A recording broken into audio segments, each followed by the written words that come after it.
Hello there, and a very warm welcome. Why don't you get comfy? Because we're about to travel to a land far, far away for a story all about mystery, courage, and a brave young prince whose whole world gets turned completely upside down.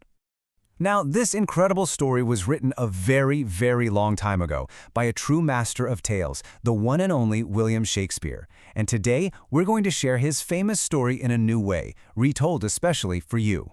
So I have to ask, are you ready? Are you ready for a thrilling adventure filled with ancient castles, spooky ghosts, and a secret that just has to be told? I thought so. All right then, let's begin. Our story starts in the Grand Kingdom of Denmark, inside the magnificent castle of Elsinore. And it's here that we meet our hero, a young man named Prince Hamlet. But when we first meet him, he isn't happy at all. In fact, he's completely heartbroken. So why is he so sad? Well, you see, his father, the king, has just died very suddenly. And almost right away, his mother, Queen Gertrude, has gone and married Hamlet's own uncle, Claudius. Can you believe it? And that means his uncle is now the new king. Hamlet just feels so lost and confused, and deep down, he has this feeling that something is very, very wrong. And you know what? Hamlet was right. Which brings us to a rather spooky part of our story.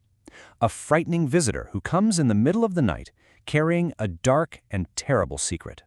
Just picture it. It's a freezing cold, pitch-black night. The wind is howling high up on the castle walls, right where the guards are keeping watch.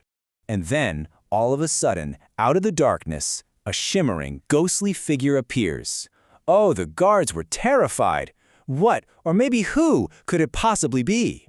Well, when Prince Hamlet hears about this ghost, he bravely goes to see it for himself. And the ghost, it speaks.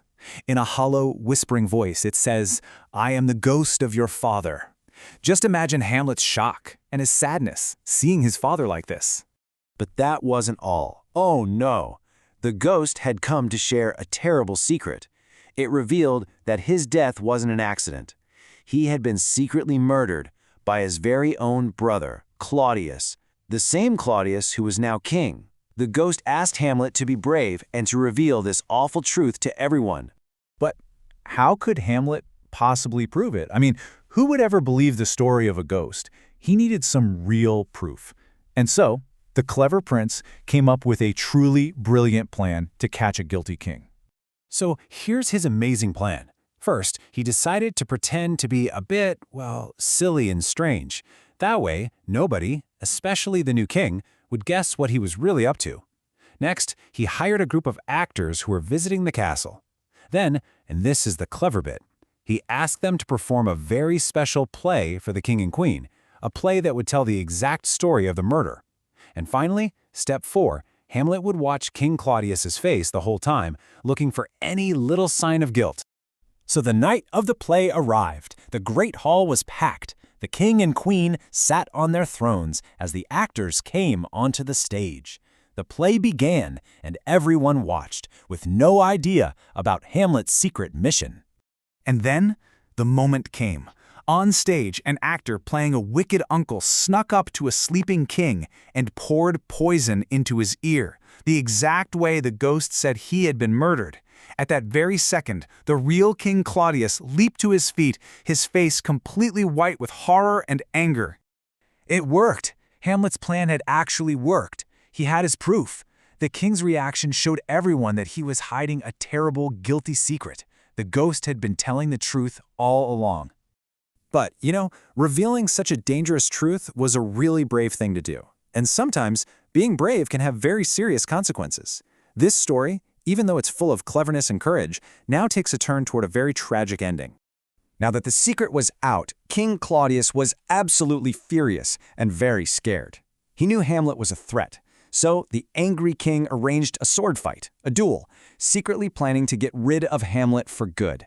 But his wicked plan went terribly wrong, and in all the confusion, tragically, the royal family of Denmark was no more. It's a very sad ending, isn't it? So you might be wondering, why do we still tell this story, hundreds and hundreds of years later? Why does Hamlet's tale live on? Well, it's because it's a sad but incredibly important story. It's all about being brave enough to look for the truth, and it shows us just how difficult and sometimes even dangerous it can be to tell that truth. Hamlet was brave, and his story reminds us that doing the right thing isn't always the easy thing. And that leaves us with one last thing to think about. Hamlet's story really makes you wonder, doesn't it? When is it important for us to be brave and find the truth, even when it's really, really hard? Thank you so much for joining me to explore this wonderful, timeless tale.